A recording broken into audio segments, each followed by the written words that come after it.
You already know what it is. Fuck J. Cole. I mean, who? Fuck J. Cole. You love my style. Fuck J. Cole. Alright, Tochstradamus up in here. What did I tell you about this whack ass J. Cole nigga, man? I told you this dude been trash. Oh my god. You know, I've said this before, but look, Rocky's his star and all that, as the years go by, people are going to respect Live Love ASAP more and more for what he brought to the game. And people like Kendrick and J. Cole, the mediocrity that people have been dick riding, these media sponsored plants, their respect level is going to go down and down as they inevitably make mistakes that cracks their whole facade. Just what it is, man. I didn't write the rules. You know what I'm saying? There's only so long you can pretend, right? So let's talk about this. I got some notes here because I do want to cover much more of the hip hop side of things, right? That I'm more interested in. The truth of the matter is that J. Cole backing away from a battle is pathetic from a hip hop perspective. Why is that? Well, battling is a crucial aspect of hip hop. Those who know, of course, and it's literally been around since hip hop started. There were so many crews, battling for superiority. The Fantastic Four versus Cold Crush Brothers, all that stuff. How do I know this? Because, well, for one, I have met Debbie D, who's a rap pioneer. Look her up. A designated flyerologist, so she made a lot of flyers and she sort of collected a lot of flyers, I would say. She didn't necessarily, maybe, I don't know if she actually made the flyers, but she certainly has collected a lot of those old school flyers from the late 70s into the early 80s. And it was always battles. You just saw it. It was like crews versus crews. That's a hip hop thing. It's a test of skills because that's what battling is about. It is an essential part of this art form. You would be surprised at how many people do not know this. Right? And claim to like rap and claim to understand hip hop, but don't understand that a fundamental aspect of hip hop, fundamental in terms of content and the setup, is literally that test, that competitive test. That's why rap has that aggressive energy. It's not that aggressive energy to shoot people or kill people or hurt people. That's not it. It's that energy to test yourself against someone else in particular and get better, right? That's hip hop at its very, very core. And if you don't understand that, there's so much shit about rap you're gonna miss, honestly. And the truth is that it's interesting because it's kind of really only a rap thing. That's not something that kind of cross across the other genres. Yes, black folk in general, when we make our music, especially black Americans, they get competitive with it because it's life or death for them. I mean, that's why their shit's so good, right? So they do have that even in R&B and other things. There is a certain competitive, like, listen, man, my runs, my singing's got to be better than this person to a certain extent, but it's not like as explicit as it is in hip hop. Hip hop makes it extraordinarily explicit in a way that other genres never did.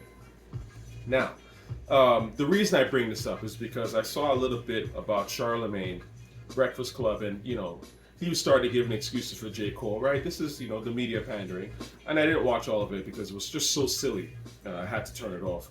But I don't even think he believes what he's saying. And his argument essentially was that, well, mental health and brothers got to work it out, and it's good to see black men like trying to squash beef and or whatever, right? That's ridiculous. It's bullshit. That has nothing to do with hip hop. See, casuals think that rap battles are personal and that it's about beef, and that's what it's supposed to be. And you see, that casual shit seeped into the art form and killed battle rap. This is why battle rap to me was unlistenable. I know that now battle rap has completely fallen the fuck off, and now everyone's like, oh yeah, like, we don't listen to battle rap as much as it was. But the signs of death were there decades ago. Once people started, stopped rapping on beats, I was like, okay, this is getting corny as fuck. And when people started memorizing paragraphs about people's personal lives, I was like, this is garbage. Right? And, I shoot you when you come out the store and all those gun rhymes. Garbage. People pumped that up forever, right? For a while, before they realized inevitably that it wasn't going to go nowhere. That's always the problem with whack shit. It's like, you pump it up, and you don't even realize you're eroding the whole art form until eventually no one gives a shit. Anyway, The truth is that, look, in this era of mental health fakeness and low expectations being celebrated, you get a Charlemagne talking about, rap beef, personal shit. But again, it's all about skills, right? Skill in rapping, skill in how you make songs, skill in your overall hip hop aesthetic, right? That's what hip hop is about. It's a competitive skill thing, right? And, in a way, the shift from rap disses and sort of battling, moving from that to becoming this sort of personal TMZ shit, you could argue that it started in the 90s, obviously as rap became popular, because that's the thing about the 90s. The 90s was the apex to me of hip hop, because you saw people producing hip hop at the highest possible level, but at the same time, because it was starting to become mainstream, you started getting certain bad precedents that have poisoned the genre forever, and they were just sort of seeping in slowly and slowly. You see, like, perfect example of this is like, the West Coast, in my opinion, taking this sort of reality rap shit. And, as I say this, let me play the Bridges Over instrumental, because I really want to hold this point. See, reality rap is nonsense to me, in a sense, right? Rap represents the street anyways. It represents the people that make it. So this idea that it's got to be about the gutter, it's got to be hood, it's got to be violent, is dumb, has always been kind of flawed. Now, see, battles are for the wax. They're not necessarily for the street, right? And I play this with the greatest diss record ever made, in my opinion, which is The Bridge Is Over, right? It works. It's a club record that murdered clubs at the time because it, lyrically is superb, the vibe, what they're saying. And when you think about what KRS was saying on The Bridge Is Over, right? Like, he dissed Shan's skills, right? Literally, look at how that record starts. You can't sound like Shan, another one, Wally. He says that shit's hilarious to me. Because Shan and Molly rhyming like the gang, picking up the mic and don't know what to say. Like, what I'm saying? That's skills. You don't know what to say because you're a whack rapper, right? Saying hip hop started out on Queensbridge, saying lies like that, man, you can't live, right? Questioning your hip hop knowledge. How the fuck can you say hip hop started out on Queensbridge, right? No, I mean, Shan didn't really say that, right? So KRS was reaching, but the point is there. He's shitting on MC Shan's skills, knowledge, that kind of thing.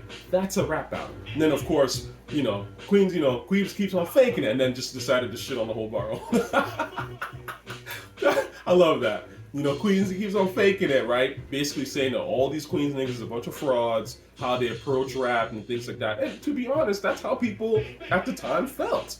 There was a little bit of jealousy because Queens was coming up, no doubt. But I lived in Brooklyn. I got friends in Brooklyn. And they talk about how, like, when Queens started talking, like, especially in the 90s, they were talking about, like, yo, we hard and stuff. They were like, how y'all hard? Y'all got backyards.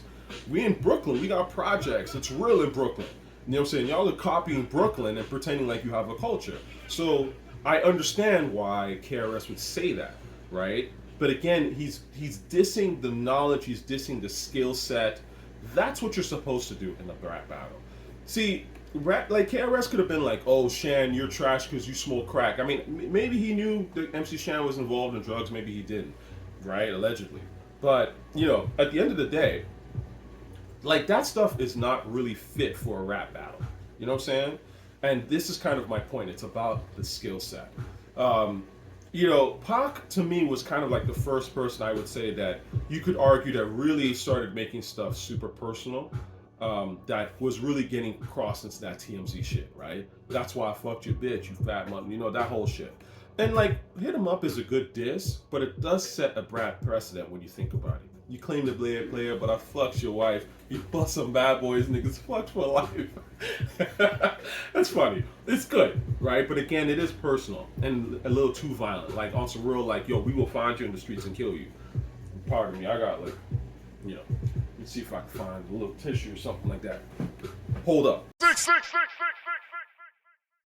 Listen, at the end of the day, right? Like, casuals think that rap disses are supposed to be about beef, but they're not, right? They ain't got nothing to do with beef. It's just skills, right? This is why when diss records, like the Pusha T record, get into so much tea about Drake's life, and he has a son, and he was with. It's like, no one cares. No one's playing that record. That record was garbage, right? Because he wasn't dissing Drake's skill set, right? Now, had he gone in on Drake and said, look, listen, I don't like how you make, songs by committee, or, like really kind of go into depth about it. Like maybe you don't even write your own rhymes, so like how the fuck can you trust anything you actually say? But really make it in a way that's memorable over a hard beat that people are gonna play over and over again. Now we're talking, right? But for him to just focus so much on you're hiding a child, like, yeah, like I mean this shit sucks. Like it's TMZ shit. I don't give a fuck. So anyway, the long story short is this, right? Like Cole, to me, is trash. I mean, he always has been, right? He has no hip hop backbone. There's no real hip hop interest. You can tell certain people are into hip hop. And again, I'm being harsh here. I don't know J. Cole in real life, but I'm not impressed by him backing down, for sure. And I do think that it's suspect as fuck. And it's interesting because hip hop today is all beef and no competition. That's why this game is so terrible, right? It's literally Twitter beef, Instagram beef, like what it sold, who unfollowed who. That's all we follow. But you'll notice that there's zero competition. No one is claiming to make better music than the other person. There is no, hey, I gotta outdo what Drake's done. Drake's made like, whatever, let's say Jumpman, and that shit was hard. Let me make something even better than that. You know what I mean? A$AP Rocky just came out with Live Love A$AP, and that shit's like a game changer with the production. Let me go harder than him. Let me outdo him. Let me actually take that style, or update it a little bit and add some more lyricism to it and outdo him. That's competition. There is zero competition in rap. That's why the sound stays the same and has been staying the same for so long and barely changes. It's only you get the occasional A$AP or the Pierre Bourne, a Lil B who comes in with something new. But in general, or Pop Smoke. But again, it's the same shit. Zero competition. It's terrible, but it's all beef. And that's the thing. Casuals think it's competitive, but in the grand scheme of things, there's actually no competition happening. And this is why the game is terrible, in my opinion. You know what I mean? So, long story short, man, you gotta come with something like, I'm better than you, this is why I'm better than you. That's how you resurrect hip hop. Not by these weak disses and these forced media, circuses that Kendrick and J. Cole be doing. Like, fuck out of here, man. Ain't nobody listens to that garbage.